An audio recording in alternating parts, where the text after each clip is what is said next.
오늘 말씀은 사도행전 21장 17절에서 36절입니다. 어느 권사님이 교회를 위해 헌신봉사를 아끼지 않았다고 합니다.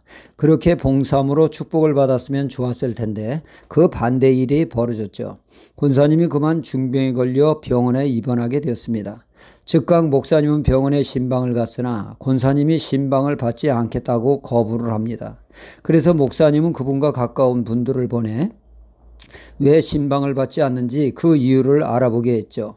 지인들에게 그 권사님은 말하기를 하나님이 나한테 이러실 수 없다는 것입니다. 하나님을 위해 한 일이 얼마인데 주신다는 것이 고작 병이냐고, 하나님 말씀 듣기 싫어 신방을 받지 않는다고 말이죠.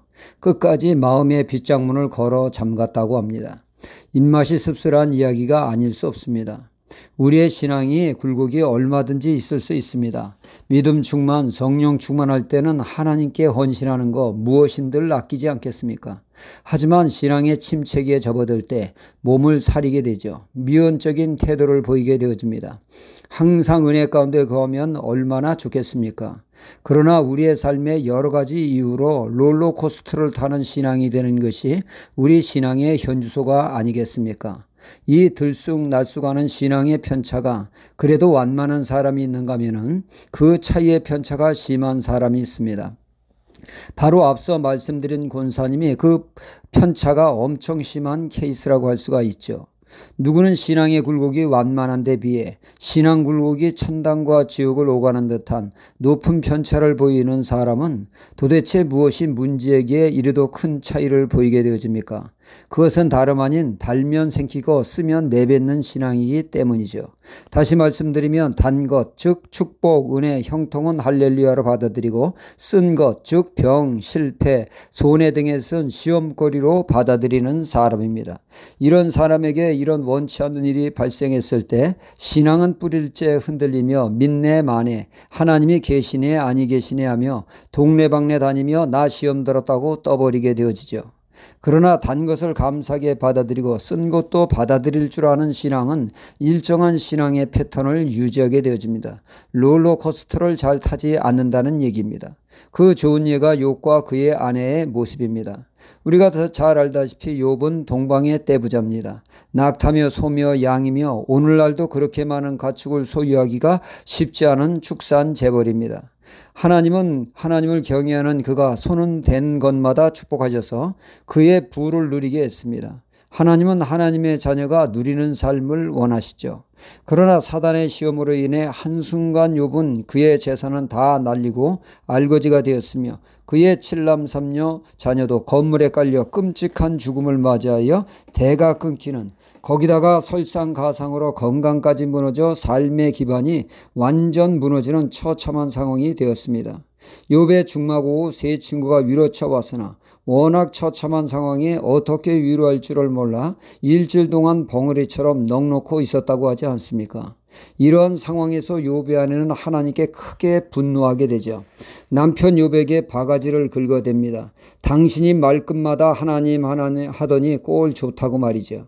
하나님이 살아계신다면 이럴 수는 없다는 것입니다. 당신이 죄가 있다면 하나님 잘 믿는 죄밖에 없다고 하면서 이런 당신과 우리의 가정을 지켜주지 못한 무능한 하나님을 욕하고 죽으라 독설을 쏟아냅니다. 욥의 아내는 단 것은 할렐루야, 쓴 것은 받아들이지 못하는 신앙이었던 것입니다. 그러나 욥은 달랐습니다. 축복을 받았을 때 이 엄청난 고난에 따라 그 신앙의 차이는 별 차이가 없습니다. 신앙의 안정적인 모습을 보여줍니다. 그가 그럴 수 있었던 것은 욥은 단 것은 물론 쓴 것도 소화할 줄 아는 신앙이었기 때문이죠. 욥이 그의 아내와 다른 모습을 보인 이유에 대해서 욥기성 2장 10절은 분명히 밝히고 있습니다. 그가 이르되 그대의 말이 어리석은 여자 중에 하나의 말 같도다. 우리가 하나님께 복을 받았은즉 재앙도 받지 아니하겠느냐 하고 이 모든 일에 욥이 입술로 범죄치 아니하니라. 쓴 것도 은혜로 받아들이는 신앙이 진짜 신앙입니다. 어려울 때 빛을 발하는 멋진 신앙이요 본받을 만한 신앙이란 것이죠. 오늘 말씀은 가이사랴에서 아가보 선지자의 예언대로 성취되는 말씀을 보여주고 있습니다. 바울이 예루살렘에 환난을 당하고 결박을 당하게 될 것이라는 말대로 상황은 전개되었습니다.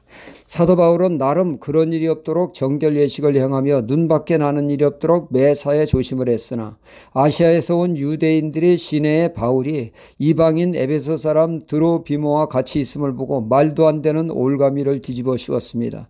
이방인을 거룩한 성전에 들어가 우리 하나님의 성전을 모독했다고 선동하게 되었습니다. 성난 군중에 의해 바울은 죽도록 구토를 당할 때 누군가 이 사실을 치안 담당자 천부장에게 보고하여 바울은 극적으로 목숨은 건졌지만 결박되어 투옥되어 예언대로 되었습니다.